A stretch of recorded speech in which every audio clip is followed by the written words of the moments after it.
반갑습니다. 송지준입니다. 원래 제가 이 영상은 찍지 않으려고 했었습니다. 원래 이거는 이제 주제 자체가 칸트와 자본주의라고 한다면 굉장히 좀 복잡한 내용이니까 영상을 통해 가지고 이렇게 하는 것이 아니라 토론을 통해 가지고 이 영상을 찍으려고 했었거든요. 그래서 제가 지금까지 한 두 번인가 세 번에 걸쳐 가지고 유튜브 커뮤니티에도 글을 쓰고 동영상을 통해서도 말씀을 드리고 공개적으로 제가 토론을 하자라고 말씀을 드렸습니다만 뭐 여러분 잘 아시는 것처럼 계속해서 거절하셨고 지금도 거절하고 계시죠. 제가 이제 그 팀은 6명에서 하고 있다라고 알고 있는데 6명 다 나와도 괜찮습니다. 그리고 또 이제 그 6명 가운데 또 교수님한테도 뭐 조언을 받는 것 같아요. 설마 철학과 교수님 가운데서 칸트와 자본주의 연관성에 대해서 모르는 교수님이 계신다면 제가 직접 한번 만나 뵙고 싶습니다. 정말로 제가 여쭙고 싶어요. 같이 나오셔도 좋다라고도 얘기를 했는데도 토론에 대해서 응하지를 않으셨죠. 뭐 토론에 응하지 않는 이유가 뭔지는 우리가 정확하게 알 수는 없겠습니다만 거짓말이고 사실은 알 수 있죠. 그렇죠? 뭐 다 이유가 있으니까 안 나오는 거 아니겠습니까?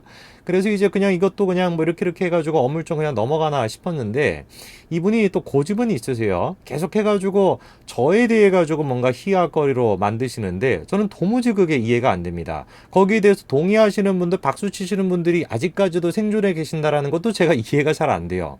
저는 계속해서 토론을 하자라고 얘기를 하죠. 왜 토론을 계속 안 하겠대요, 저쪽에서는. 근데 저에 대해 가지고 토론을 자꾸 제기한다라는 것 자체에 대해 가지고 희화거리로 만들어요. 제가 가지고 있는 주장에 대해서 얘기하는 것이 아니라 토론을 제안하는 사람, 토론을 제안하고 있다라는 것 자체를 그 썸네일로 웃기게 만들어가지고 막 올려놓고 뭐 서로 이제 막 박수치고 그냥 똘마니들 모아놓고 그렇게 이제 하고 있는 걸 보니까 야 이거 그냥 내비둬서는 안 되겠다. 한번 이걸 조금 내용을 정리해 줘야 되겠다 싶어가지고 제가 이제 영상으로 좀 찍게 됐습니다. 지금 이제 찍고 있는 거죠.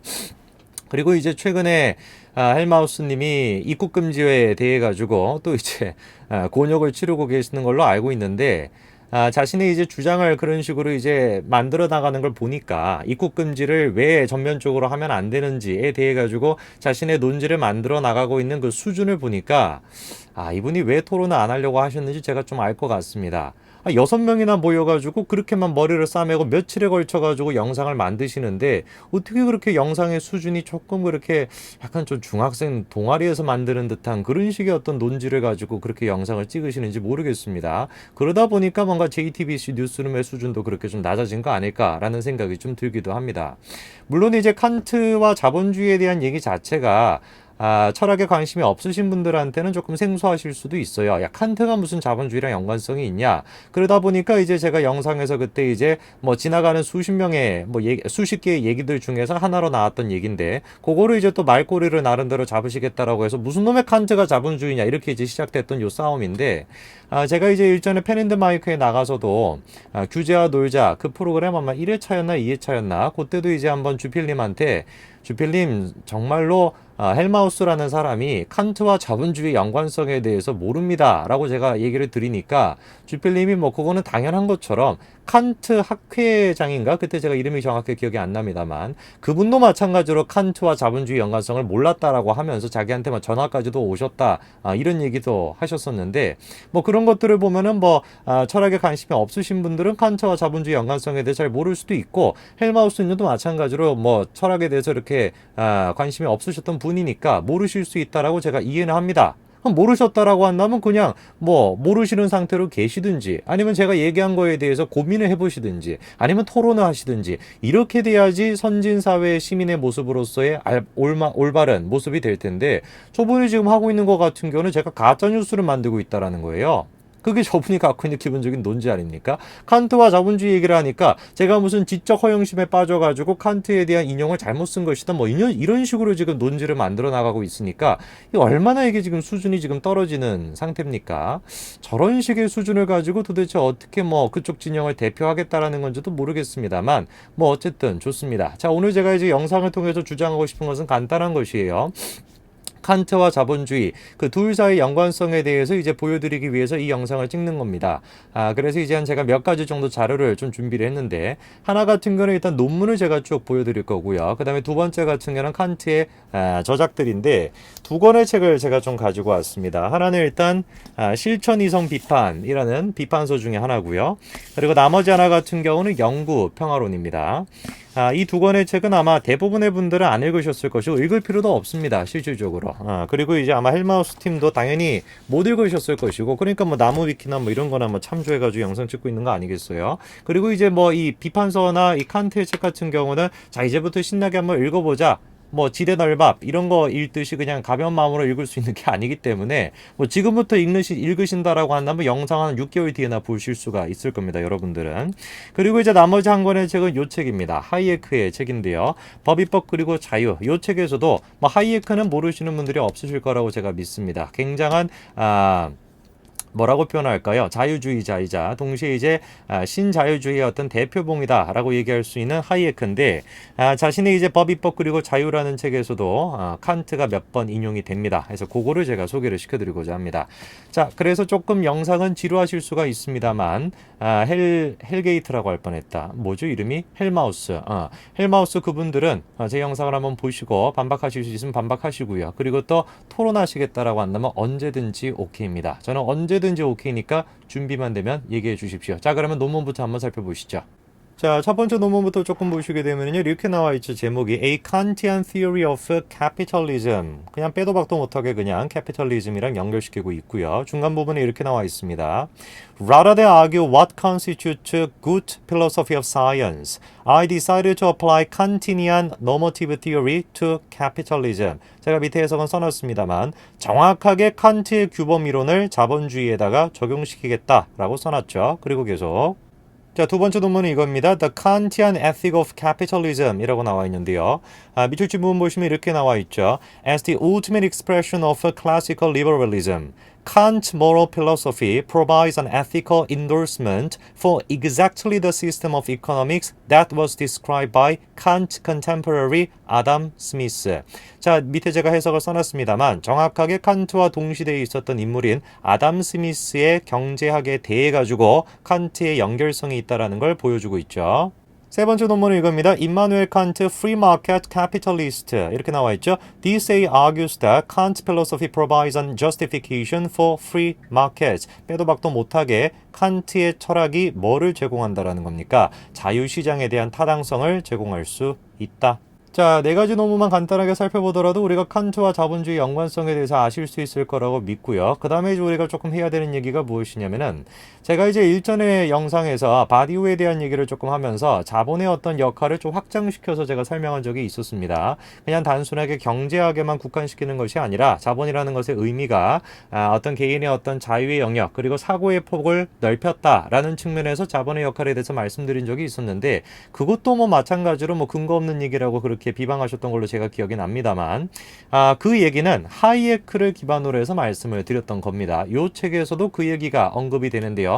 하이에크가 얘기하는 자본이라는 것이 무엇인지부터 일단 같이 한번 좀 보시죠. 자, 법입법 그리고 자유에서 286페이지에 나와 있습니다. 아랫부분에 보시게 되면은요. 정말로 우리의 모든 활동들 대부분도 역시 이들이 봉사하는 특수한 최종 욕구에 관한 지식에 의해 인도되는 것이 아니라 도구들과 지식 스톡을 축적시키고 싶은 욕망, 특정한 상황을 대비하기 위해 계략을 쓰고 싶은 욕망, 간단히 말해서 우리가 살고 있는 종류의 세계에서 유용하게 되리라고 생각되는 넓은 의미로 해석한다면 자본을 축적하고 싶은 욕망에 의해 조정된다.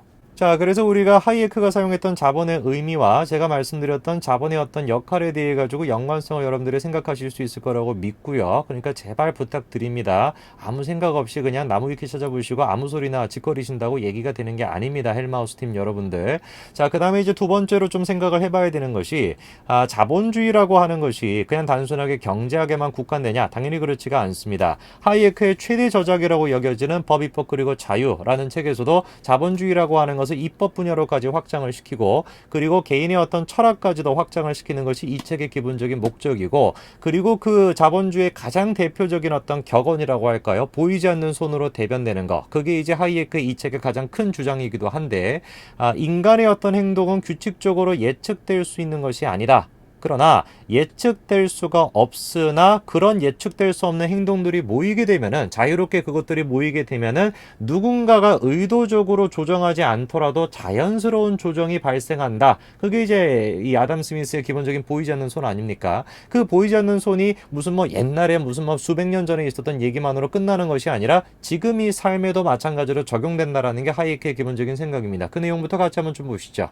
자, 법이법 그리고 자유에서 355페이지인데요. 이 절차는 애덤 스미스가 이해했던 바와 같이 모든 관점에서 게임, 즉 부분적으로는 제주부리기 게임 혹은 부분적으로는 운수에 맡기는 승부 게임과 전적으로 유사하다. 운수에 맡기는 승부 게임, 바꿔서 얘기한다면 예측할 수 없는 삶을 얘기하는 것이겠죠. 따라서 게임의 결과는 예측할 수 없고 또한 규칙적으로 승자와 패자가 있다. 게임에서처럼 우리가 게임은 공정해야 하고 어느 누구도 속여서는 안 된다고 주장하는 것이 옳다. 그러나 서로 다른 게임 참여자들이 차지하는 게임 결과들이 정의로워야 한다고 요구하는 것은 터무니없는 일이다. 그 결과는 필연적으로 기술과 행운에 의해 결정된다. 자, 그리고 181페이지는 마찬가지로 보이지 않는 손의 연관성에 대해서 이렇게 얘기하고 있습니다. 구성주의적 합리주의자들의 저항으로 말미암아 직업적인 경제학자들이 아닌 대부분의 사람들은 법과 인간의 행동 질서의 관계에 대한 모든 이해의 기본이 되는 통찰을 알지 못하게 되었다. 조롱꾼들이 여전히 보이지 않는 손이라고 비웃는 대상에 대한 그러한 통찰 없이는 사실상 정의로운 행동 규칙들의 기능을 이해하기 힘들다. 법률가들은 그런 통찰을 거의 갖고 있지 못하다. 이 보이지 않는 손이라는 아담 스미스의 개념이 옛날 것으로 끝나는 것이 아니라 현재도 마찬가지로 이어질 수 있다는 것이죠. 자, 그러면 이 보이지 않는 손, 그리고 또 이제 예측할 수 없는 현실이라는 것이 칸트와 무슨 연관성이 있냐? 칸트에 이렇게 연결이 됩니다. 180페이지인데요. 임마누엘 칸트가 정의로운 행동규칙이 가진 목적 없는 성격을 강조한 것으로부터 목적을 법의 중심적 특징이라고 여긴 벤담에서 예링에 이르는 공리주의자들에 이르기까지, 그러나 만약 우리가 목적의 구체적인 내용을 예측할 수는 없는 추상적 질서의 형성에 도움을 줄 조건의 지향을 포함한다면 칸트가 목적을 부인하는 것은 규칙을 특별한 경우에 적용하는 한 정당하지만, 그리고 478페이지 이렇게 나와 있습니다.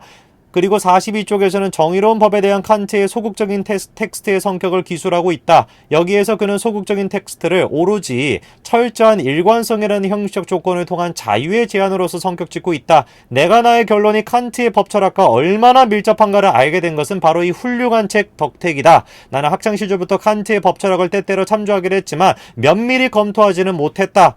칸트는 자신의 법철학에서 일관되게 정언명령을 소극적 텍스트로 이용하려 한다는 점, 그리고 그는 도덕철학에서처럼 정언명령을 도덕적 규칙에 적극적인 내용이 도출될 수 있는 영역과정을 위한 전제로서 이용하려 하지 않았다라는 점, 이것이 증거를 댈 수는 없지만 칸트가 정언명령의 원칙을 흔히 가중되고 있는 바와는 달리 도덕에서 발견하여 그 다음에 비로소 법에 적용한 것이 아니었다라는 인상을 강하게 불러일으키고 있다.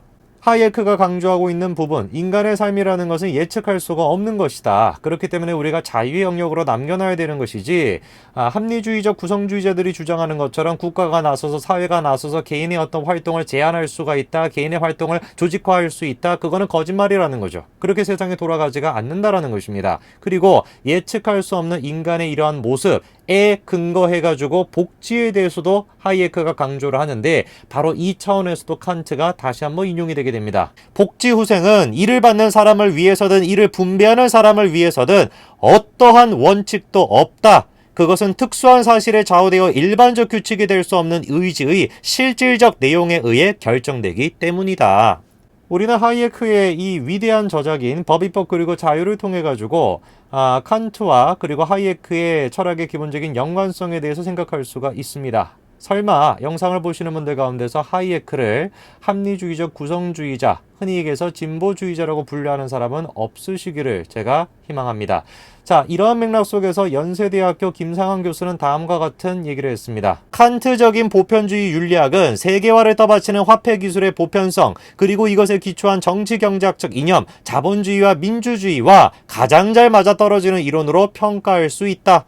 자, 그러면 이제 우리가 하이에크에 대한 얘기와 김상환 교수에 대한 얘기는 봤고요. 실제 칸트 얘기가 어떤지도 우리가 살펴봐야 될 것 같습니다. 과연 제가 지금 말씀드렸던 인간 어떤 행동에 예측할 수 없음, 그리고 하이에크가 그것을 인용한 거, 그리고 김상환 교수가 얘기한 거, 그거와 칸트와 얼마나 맞아떨어지는지 칸트의 저작을 한번 보시죠. 실천 이선 비판 208페이지에 이렇게 나와 있습니다. 인과관계에서 필연성은 어떤 방식으로라도 자유와는 합일되지 않는다. 오히려 양자는 서로 모순적으로 대립한다. 왜냐하면 전자로부터 나오는 결론은 모든 사건을 따라서 한 시점에서 일어나는 모든 행위 역시 필연적으로 앞선 시간상에 있던 것의 조건 아래에 있다는 것이기 때문이다. 그런데 지나간 시간은 더 이상 나의 지배 아래에 있지 않으므로 내가 행한 모든 행위는 나의 지배 아래에 있지 않은 규정 근거들에 의해 필연적일 수밖에 없다는 것이다. 왜냐하면 어느 시점에서나 나는 항상 나의 지배 아래에 있지 않은 것에 의해 행위하도록 규정되는 필연성 아래에 서 있고 내가 항상 이미 앞서 정해진 질서에 따라서만 계속시키고 어디에서도 자신으로부터 시작하지는 못하는 사건들에 선행하는 한 부분의 한 부분이 이어지는 무한한 계열은 끊임없는 자연 연쇄일 것이며 그러므로 나의 원인성은 결코 자유가 아닐 것이기 때문이다. 자, 그래서 우리가 칸트의 실천 이상 비판을 통해 가지고 하이에크와 김상한 교수가 얘기했던 그 부분을 확인할 수가 있고요. 그리고 또 우리가 우파적인 철학의 가장 중요한 여러 가지 갈래길 중에 한 가지가 무엇입니까? 어찌할 수 없는 것이 있다라는 것이죠. 사회의 합리주의적인 구성주의자들이 얘기하는 것처럼 합리주의 구성주의자들이 얘기하는 것처럼 모든 것들을 인간의 모든 부분들을 우리가 국가가 나서서 사회가 나서 다 뜯어 고칠 수가 있다라고 하는 생각이 아니라 인간은 타고난 본성이 있기 때문에 그 본성에 의해 가지고 어찌할 수 없는 것이 있다라는 거, 그것이 이제 우파가 가지고 있는 철학의 가장 중요한 부분 중에 한 가지 아닙니까? 진보주의자들은 그 본성의 존재에 대해서 결코 인정하지를 않죠. 루소가 그랬던 것처럼 말입니다. 자, 영구평화론에서 우리가 칸트가 얘기하는 인간의 본성에 대한 측면을 확인할 수가 있습니다. 같이 한번 보시죠. 영구평화론에 보시게 되면 이런 얘기가 나와 있습니다. 전쟁 그 자체는 특별한 동기를 필요로 하지 않으며 인간의 본성에 기인하는 것처럼 여겨진다. 그리고 마찬가지로 54페이지 이렇게 나와 있습니다. 문제는 인간으로 하여금 강제적인 법칙에 종속시키는 방식에 의해 인간 속에 깃들어 있는 적대적인 의도의 충돌을 조절하기 위해서 우리가 자연의 기제를 어떻게 인간에 이용할 수 있는가 하는 것이며 이렇게 해서 법칙이 구속력을 갖는 평화 상태를 어떻게 확립할 수밖에 없는가 하는 것이다. 따라서 이기적 성향은 그 본성상 대외적으로도 서로 대립적으로 작용하면서도 이성에 의해 그 자신의 목적을 위한 수단으로 사용될 수 있으며 국가와 관련되는 한에서는 내외 양면의 평화를 증진시키고 보호하기 위한 수단으로 사용될 수 있다. 하이에크는 자본주의의 가장 중요한 특징 중에 한 가지로 개개인이 자신들의 자유를 가지고 자신들의 사적 재산권을 가지고 자신들의 이기심을 가지고 행동을 하나, 그러나 국가는 국가로서의 최소한의 체제만을 만들어주게 되면은 그 자유를 갖고 있는 인간들이 서로 자유롭게 행동을 하게 되면은 최소한의 체제 속에서 오히려 조화를 만들어 갈 것이다. 그거를 이제 아까 전에 얘기했던 아담 스미스의 보이지 않는 손이다 라고 표현을 했던 것이죠. 이거에 대해서도 칸트가 이렇게 얘기를 합니다. 제일 윗부분에 일단 루소에 대한 비판부터 간단하게 나오죠. 공화적 체제는 인간의 권리에 완전히 적합한 유일한 제도이다. 그러나 이를 수립한다라는 것은 무척 어려우며 나아가 이를 유지한다라는 것은 더욱 힘들기 때문에 혹자는 루소를 지칭합니다. 이기적 성향을 띤 인간이 그런 숭고한 형태의 제도를 감당할 수 없으므로 공화제도는 천사들의 국가에서나 마련될 수 있으리라고 말하곤 하였다. 그러나 여기서 자연은 존경받고 있기는 하지만 실행 능력이 없는 이성에 의해 정초된 일반 의지에 도움을 준다. 이때의 도움은 오직 인간의 이기적인 성향을 통해서 오는 것이다. 그러므로 그것은 오직 국가의 좋은 제도의 문제인 것이다. 서로 그들의 사적인 의도가 서로 충돌한다고 할지라도 그들이 서로를 견제하는 하나의 체제를 마련하게 되면 그들은 마치 사적인 의도를 갖고 있지 않은 것처럼 공적으로 처신하게 된다. 가장 이기적으로 행동하는 것이 오히려 사회 전체적으로 봤었을 때는 공적인 것이 된다라고 했었던 아담 스미스의 기본적인 보이지 않는 손, 이것도 우리가 칸트의 영구평화론에서도 확인할 수가 있습니다. 자, 이런 어떤 부분들이 부합되는 부분들이 많기 때문에 이미 칸트와 자본주의와 관련된 논문들도 나와 있는 것이고 김상한 교수도 마찬가지로 얘기하는 것이고 뭐 여러 가지 이미 이거에 대해서는 자유로운 얘기가 이루어지고 있죠. 자, 이 부분에 대해 가지고 제가 가지고 있는 근거를 바탕으로 해서 말씀을 드렸습니다. 만약에 이거에 대해서 다른 생각이 있다면 어떻게 하면 되겠습니까? 토론하시면 되겠죠. 토론하서 얘기하면 되는데 왜 안 하시는지는 글쎄요, 이유가 있지 않을까 싶습니다. 오늘까지 말씀드리겠습니다. 감사합니다.